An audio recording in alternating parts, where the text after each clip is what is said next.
भगवान शिव के पुत्रों के बारे में सभी जानते हैं, लेकिन भगवान विष्णु और देवी लक्ष्मी की संतान के बारे में कम ही लोगों को पता है। देवी लक्ष्मी ने एक संतान को जन्म दिया था और देवी लक्ष्मी ने एक विशेष कारण से जन्म लेते ही अपनी उस संतान को वन में छोड़ दिया था।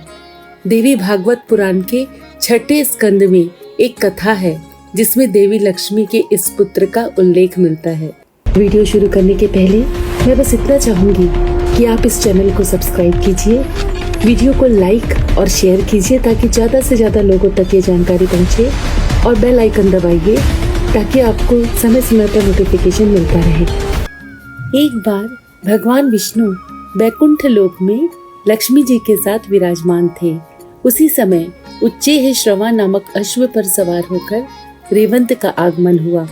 उच्चेह श्रवा अश्व सभी लक्षणों से युक्त, देखने में अत्यंत सुंदर था। उसकी सुंदरता की तुलना किसी अन्य अश्व से नहीं की जा सकती थी। अतः लक्ष्मी जी उस अश्व के सौंदर्य को एकटक देख रही थी।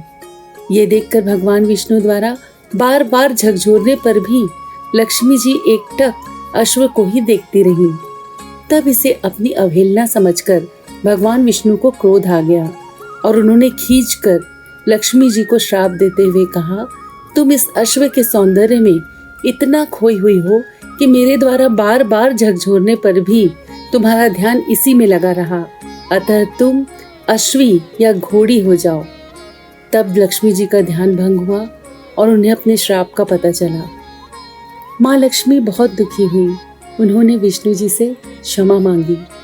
उस स्थान पर रहकर बहुत सोच विचार करने के बाद देवी लक्ष्मी ने देवादिदेव भगवान शंकर की तपस्या करने का निर्णय लिया। उन्होंने भगवान शिव को प्रसन्न करने के लिए बहुत ही कठिन तपस्या की।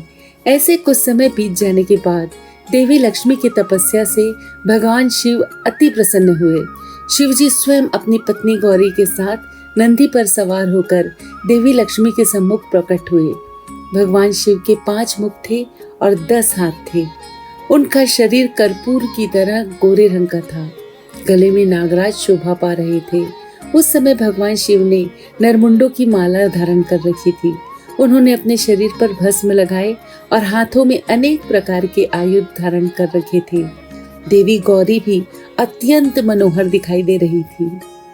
महादेव को सामने उपस्थित देखकर देवी लक्ष्मी अति प्रसन्न हुई और भगवान शिव को प्रणाम किया। शिव जी ने कहा, देवी लक्ष्मी, आप कौन सा उद्देश्य लेकर मेरी तपस्या कर रही हैं? स्त्री को चाहिए कि वह सदा अपने पति का ही ध्यान करे, किंतु आप अपने पति भगवान विष्णु को छोड़कर मेरा ध्यान क्यों कर रही हैं? इस संसार में ऐसी कोई वस्तु नहीं है जिसे भगवान विष्णु देने में असमर्थ हो।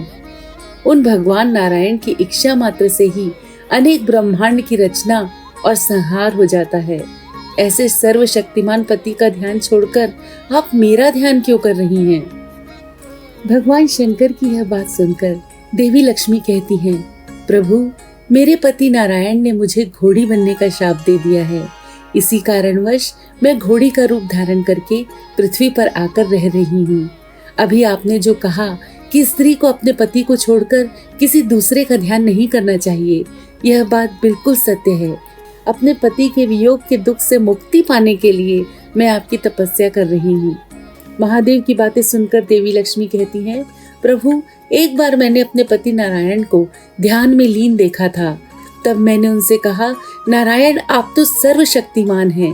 आपकी इच्छा मात्र से अनंत ब्रह्मांड का निर्माण होता है और उनका संहार भी हो जाता है, किंतु आप जैसे सर्वशक्तिमान भगवान इस समय किसका ध्यान कर रहे हैं?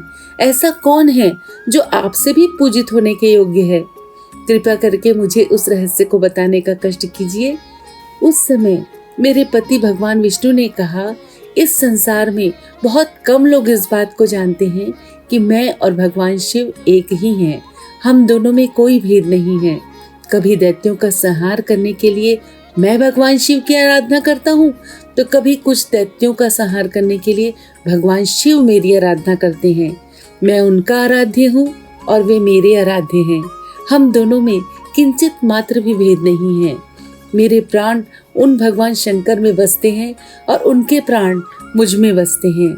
देवी लक्ष्मी का यह कथन सुनकर भगवान शिव अति प्रसन्न हो जाते हैं। शिव जी कहते हैं, हे देवी, तुम धन्य हो जो इस रहस्य को जानती हो, क्योंकि इस रहस्य को जानने में बहुत सारे लोग असमर्थ हैं।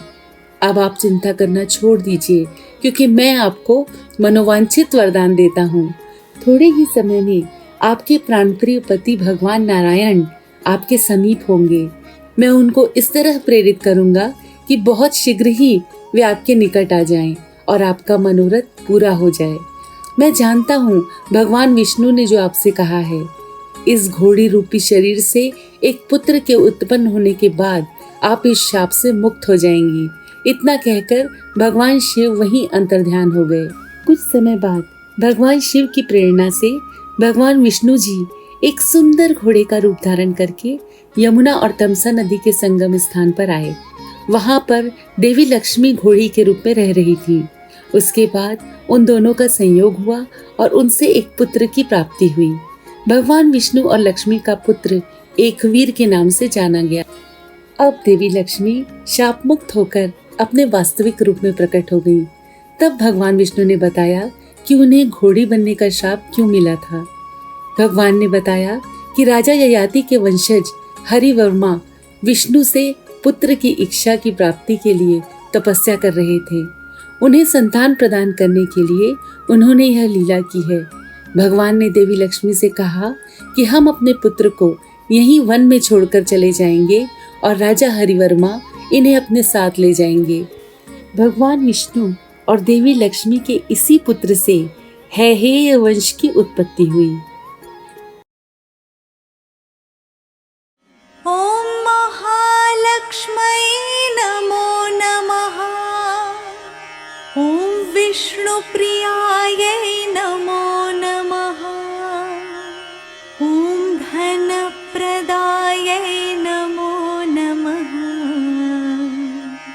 ओम विश्वजनन्यै नमो नमः। ओम विश्वजनन्यै